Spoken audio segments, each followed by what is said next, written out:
Good day students and welcome to today's lockdown lesson for Labour Relations in 6.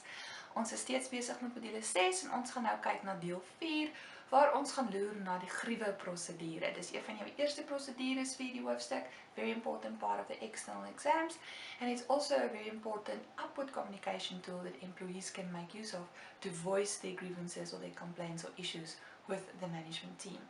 Julle kan saam met my volg op bladsy 104 en bladsy 105. Vir ons gaan nou kyk na wat is 'n grief, hoe werk dit, wat is die tipe griewe wat 'n mens kan kry, ook wat is die doelwitte daarvan, and we'll also look at the actual grievance procedure and the steps that the employee needs to work through when it comes to lodging a grievance with management. So the first thing we're going to look at is what is a grievance. Nou 'n grief is 'n klagte, so eenvoudig soos dit, wat 'n werknemer via die gekose kanaal aan hulle bestuur lig, omdat hulle voel hulle is onregverdig behandel, of hulle voel dat iemand het oor hulle geviktimiseer of gediskrimineer, and it's something that the management team needs to take very, very seriously. Onthou, enige klagte wat nie aandag kry nie, kan eventually a dispute word. And a dispute, as we already know, is a conflict situation that could not be resolved. So, 'n grief is 'n konfliksituasie van jou werknemer is ongelukkig, maar ons moet dit ook daarin aandag gee om seker te maak dat dit nie 'n onoplosbare dispuut word oor die langtermyn nie. En onthou, enige dispuut kan nogal geweldige skade vir die besigheid inhou. Now, employees can lodge grievances for many different reasons. Some of it can entail two wages, like if there's a wage disparity, meaning there's two employees in the same position but they're not earning the same salary. And remember, with your shop floor workers and your bottom level workers, they believe they're unionized and therefore same work, same pay rule applies. Nou, in baie gevalle as dit nie gebeur nie, kan dit nogal lei tot 'n geweldige groot griewe prosedure, omdat daar 'n wage disparity is wat die besigheid moet oplos. Another reason why employees can lodge a grievance is when there's dissatisfaction about the working conditions, about the equipment that they need to use, or lack of resources that they cannot do their job properly.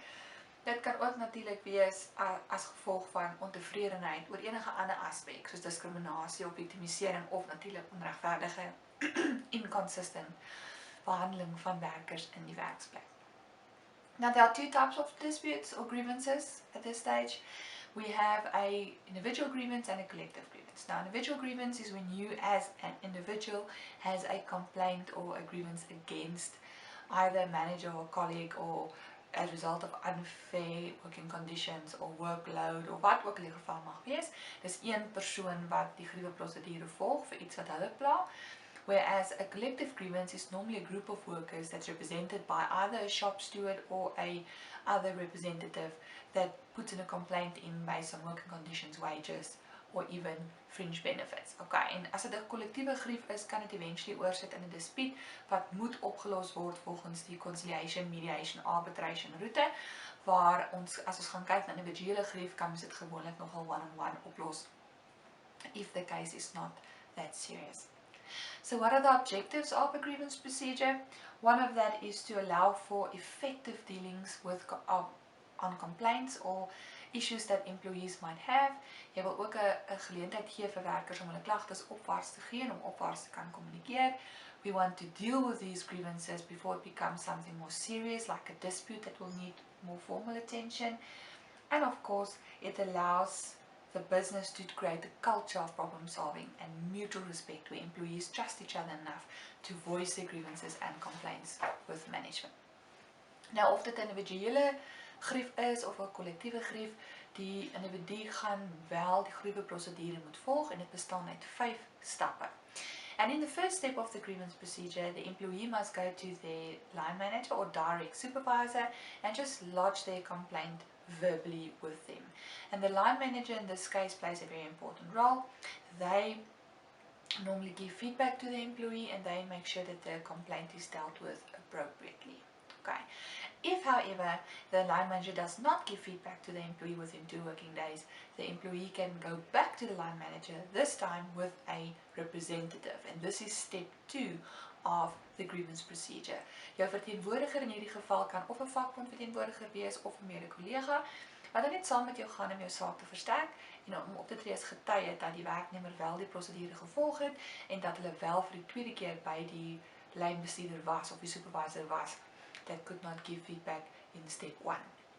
Die lynbestuurder het dan nou weer kans om vir die werknemer terugvoering te gee. They normally have another 2 days to give feedback, and if that also fails, they move over to step 3, where the employee can now have a official grievance form completed and then given to the head of the department. So dan skip jy nou jou lynbestuurder se kop en jy gee dit dan nou direk op vir jou departementshoof en jy sê, hoorie, ons was al deur die eerste 2 stappe, ek kry nie terugvoering of reaksie van die lynbestuurder nie, I need you to please address and deal with this grievance appropriately and as quickly as possible. Jou hoof van die departement gaan natuurlik nou ondersoek instel en bietjie gaan kyk na wat die moontlike probleem is en hoekom daar 'n probleem is, and then they will have to give feedback to the employee. However, if they cannot do that within 3 working days, then it leads to step 4, where the employee will now lodge a formal grievance with a higher level of authority. Dis gewoonlik die besigheidseienaars of die CEOs, and this must be given to them within 4 working days, and they must also get the solution within the same period of time. A grievance committee in this case will be put together to investigate the issue and then follow up with the departmental head as well as the line manager as to how and why they could not resolve the grievance in the earlier stages of the grievance procedure. As stap 4 in hierdie geval dan nou ook nie slaag nie, kom ons by stap 5. If no solution is provided in step 4, the employee makes this known to management within 5 working days. So as daar nog steeds reaksies is, dan moet hy nou weer teruggaan en weer bekend maak aan bestuur en sê, jep, dit is nou 5 dae, dit is al so lank, nog steeds 'n terugvoering gekry nie, hoe nou gemaak? Okay.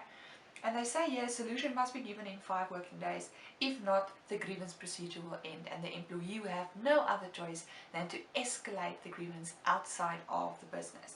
They can either go the route of the dispute procedure internal to the business, okay, onthou altyd volgens die interne route eerste, so they can either then change their grievance to a dispute en sê, julle kon dit vir my oplos nie, nou is dit 'n dispute, or they can take the case further to the CCMA, the Commission for Conciliation, Mediation and Arbitration, to then mediate the case on their behalf. So soos julle kan sien, dit is 'n redelike langdradige proses. We calculated earlier that this could be almost a month-long process, sometimes longer, depending on the reaction from management when it comes to these grievances. En dit kan nogal 'n geweldige frustrasie veroorsaak vir die werknemer en lei tot demotivering en 'n tekort aan werkstevredenheid. And this procedure especially is important for the exam. It can be anything between 10 and 15 marks that you need to explain in the exam purposes. Nou toe, dis die einde van hierdie hoofstukkie en hierdie gedeelte. In the next part, we will look at retrenchments as a procedure that we can also use to communicate with our employees. Until then, bye!